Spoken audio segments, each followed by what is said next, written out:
નમસ્કાર, આપ જોઈ રહ્યા છો સ્પાર્ક ટુડે ન્યૂઝ। 20મી ગુજરાતની સ્ટેટ લેવલ મેન્ટલ એરિથમેટિક સ્પર્ધામાં યુસી માસ હરણી વડોદરા 12 વર્ષનો પ્રથમ જોશી થર્ડ રનર્સ અપ બન્યો છે। ટેકનોલોજી ગમે તેટલી આગળ વધે પણ અંતે તો તે માનવ મગજની જ ઉત્પત્તિને અને એમાં પણ જ્યારે નાના બાળકોને કોઈ પણ પડકારજનક કાર્ય મળે તો તેમાં માનવ મગજનો નિખાર કંઈ અલગ જ જોવા મળતો હોય છે। યુસી માસ હરણીના 8 ભૂલકાઓએ ફરીથી એક વખત આવો જ કમાલ કરી બતાવ્યો છે, જ્યાં એક એક સેકન્ડ કિંમતી હોય અને પોતાની ઝડપ, એકાગ્રતા, તર્ક શક્તિ અને ગાણિતિક ક્ષમતા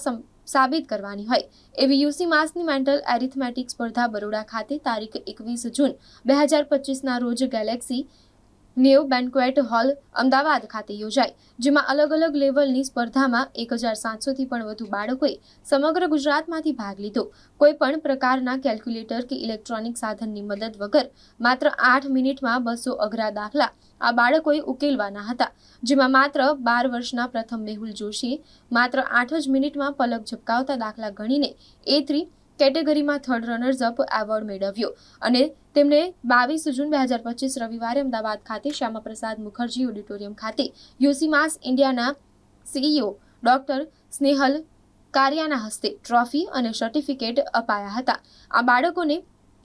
તૈયાર કરનાર રાજશ્રી એકેડમી એટલે કે યુસી માસ હરણી સેન્ટરના કોર્સ ઇન્સ્ટ્રક્ટર પૂર્ણિમા પંડ્યાની સાથે વાત કરતા તેમણે જણાવેલ કે હવે સમય આવી ગયો છે કે બાળકો નવી એજ્યુકેશન પોલિસી મુજબ તૈયાર થાય। વર્તમાન સમયમાં માત્ર ભણતર જ નહીં પરંતુ દરેક બાળક પાસે કોઈને કોઈ એક એવી સ્કિલ પણ જોઈશે કે જે તેને ભવિષ્યમાં બીજાથી અલગ છે તેવું બતાવે અને આવા જ વિદ્યાર્થીઓ આજે અને ભવિષ્યમાં સમાજમાં યોગ્ય સ્થાન મેળવી શકશે।